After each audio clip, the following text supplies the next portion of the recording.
So today we're reviewing... What the fuck? So, Captain Marvel is the next installment in the Marvel Cinematic Universe, and it is... It's an installment. It sure is, and I went into this film, I already said I wasn't going to let anything the actors say influence my opinion. Let the movie speak for itself. Yeah, and if you really think that that's not true, we have to do it with every movie, because actors say stupid stuff all the time, so we've done it through at least 20 films, so which every one I've liked to a degree, and this movie is just awful. I mean, it's bad. It's literally it is so bad. Let's just start off the top with the few redeeming things this movie even has. Yeah, let's start out with our positives. Because I do have a positive or two. Yeah, there are some. I think the positives I thought from this movie, for me personally, was seeing Ronan the Destroyer on screen. Even though he looked weird. Even though they effed that up, that was a positive. I really liked the Stan Lee tribute at the beginning, but that's not really the movie. Yeah, that's not the movie. Yeah, that was great. I feel bad though he had to be in this movie. The end credit, I know it's really bad. This is last. The end credit scene, the first end credit scene was good. I liked seeing the Avengers finally putting the focus on them, because that's what this universe has been building up to. So it was nice seeing them. I do need to give credit to the special effects team, to the Nick Fury character. They really made him look young, which is amazing. I thought that was great. Great special effects on that. And that's about it for me. Yeah, I mean, the minor positives. The one thing I actually did like is that Captain Marvel was vulnerable. She could be punched and hit around which is necessary, and she has training, something better than Star Wars. That's true. And that's one I left off. Yeah, and that's basically, I liked that she could actually take damage, which is what a character should be able to do, which really should be expected. And I liked how the one girl changed her colors, different colors, but that's about it. I mean, this movie, it's just like, there's barely any action. There's no action. There's no likable characters, in my opinion. There was no one that I liked. I mean, Nick Fury, you gotta like, because you know him from the future, like what he does. Like, I mean, it's not that I'm already invested into his character. I've seen him in other movies, but any new face I saw on screen, it was just, I yawned like so many times in these movies. It was just boring. There's barely any action. There's too much. I didn't know where to start. I mean, the story is a really, really weak story. You're like confused the whole time, and to be honest, like I understand the flashback stuff, but like what they were trying to go for there. But I mean, there's a point in the movie where she gets captured by the Skrulls, and she has like a bunch of her flashbacks that just like, I'm just gonna get into it right now, because this isn't the only reason why I didn't like this movie. I didn't like it because it was boring, there was no action, and the characters were not likable. But on top of that, you throw in a obvious feminist agenda on a lot of what's going on here, and not just a feminist agenda, also some other political angles that were it's disgraceful that it's in there. Something with the Skrulls, they make a political angle, which was totally just disgusting for a movie to do. I mean, if it wasn't for me wanting to just see the end credits scene and never walking out of a movie that I paid money to go see, I'd have left the theater.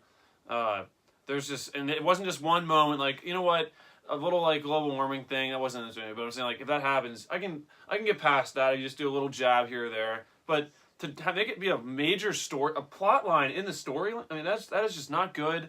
And like he said, the special effects, besides for Nick Fury's face, were not even that good. I mean, no, they weren't. I mean, and there wasn't that much. There was literally no action. I mean, we can talk more specifics in the spoilers, but there's not.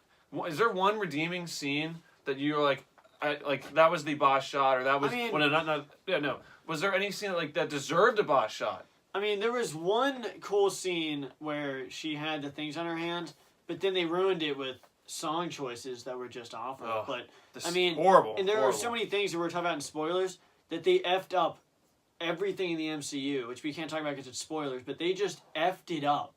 They screwed up. They messed up the whole lore, and I am so confused. In the spoilers, we're talking about how many things they honestly, effed up. I don't really care, but literally talking we're still about- gonna show some respect here and not spoil crap. Yeah, but like the things they messed up, which is not on spoilers, they effed up. And one thing that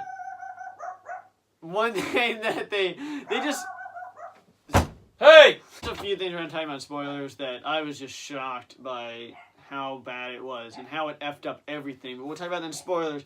But I mean, like, it is just to be bad. honest, to put it into words, it's everything. Usually people like look at a trailer and they either like say it's the greatest thing ever or they fear all the worst things and they say like, looks like they're gonna go with this angle, they're gonna do this, or this is gonna be like just a girl power, like no actual character, just the fact that she's a female is why she's cool and all these stupid elements of the storyline.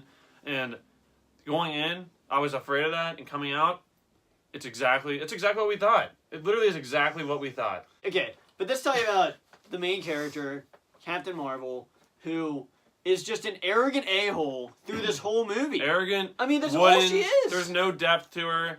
It is. I mean, I'm hearing some. I heard a couple of reviewers like John Campea and a couple, the ones that are defending this movie, say that she's confused.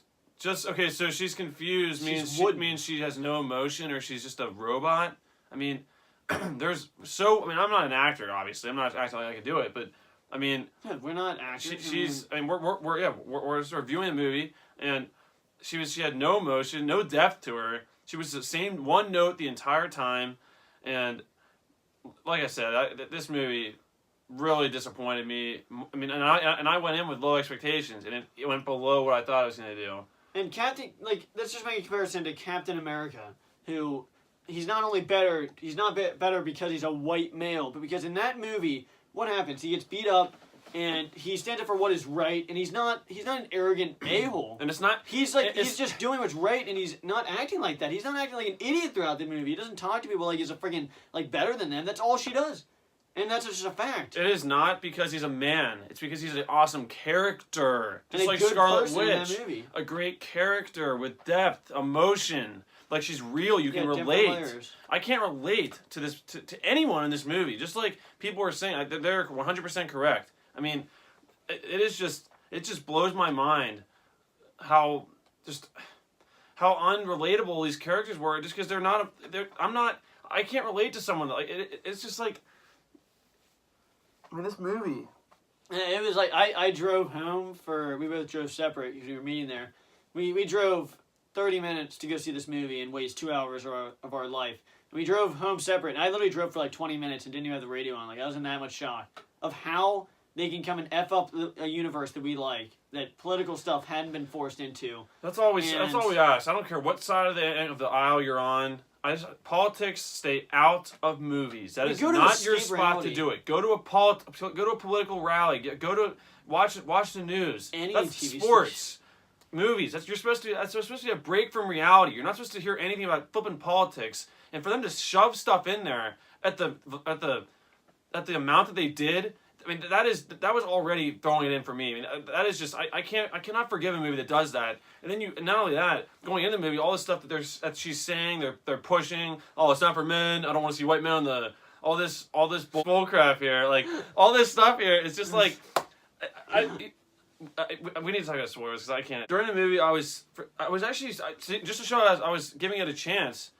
I was thinking 6 to 5 because I'm like, maybe if they come, because I like the setting a couple times, and if they come through with an awesome ending, a cool fight scene or something. I was gonna maybe give it the lowest average grade that I think you could give a movie is a 5 because that's on my scale, but after they just kept pushing the stuff and they threw a song in there and they pushed another thing, I'm like. It really dropped for me, and there's only, like I said, the only things I think are redeemable are the Ronin elements, even they effed that up a little bit. The special effects on Nick Fury, the Stan Lee thing at the beginning, which you can't really credit to the movie, in the end credit scene. Which isn't the movie. Which is, I would give this movie a 1.5 out of 10. Yeah, I seriously thought, though, as this movie started, obviously the Stan Lee thing was awesome with the title, but... And I really feel bad that they did this in this movie. Yeah, it's really... About a character that doesn't want to hear the terrible. opinion of a white male, which Stan Lee is a white male, so... Yeah. That's nice. That's nice, Brie Larson. All white males are disgusting, sexist pigs. She doesn't want to hear what Stan Lee apparently wants to say, so that's nice. And when it started out, the first maybe 10 minutes, I actually was really interested in the Skrulls, and I was actually liking what I was seeing. But yeah, it just went downhill. And Brie Larson, Captain Marvel had no character development. So many characters are annoying. There's not even that much fight scenes, which is my favorite part about these movies. And it's just political message after political message, and this movie is just terrible. Was there any lines that made you laugh? No. I mean, literally, this is a 1 out of 10. It's just garbage, and you're supposed to escape reality, and this movie just shoves it right in your face, political stuff. And that is not what we just took 2 hours out of our day to do. No. And to mess up this universe, and to do it right before Endgame, it's just a bigger F you to all the MCU fans. And they effed up the lore, which we'll get into the spoilers. Let's just wrap this up. I gave it a 1.5 out of 10 because I think the special effects of Nick Fury and a couple elements to the film were enough to give it a pointer. I'm not as high to give it a 2, but 1.5. I think that's and we're pretty much the same. And Kenny gave it a 1 out of 10. I definitely do not recommend this film to anyone unless you're wanting to see politics shoved in your face and see wooden characters that are just pathetic, and just to see if you enjoy watching bad films. Maybe if you want to get drunk and watch this film and just laugh, I wouldn't even recommend you to do that. So that is our non-spoiler review of Captain Marvel. Let us know down in the comments what you thought of this film. And we'll see you in the spoilers discussion. Bye, guys. You got the key! Fuck up! Holy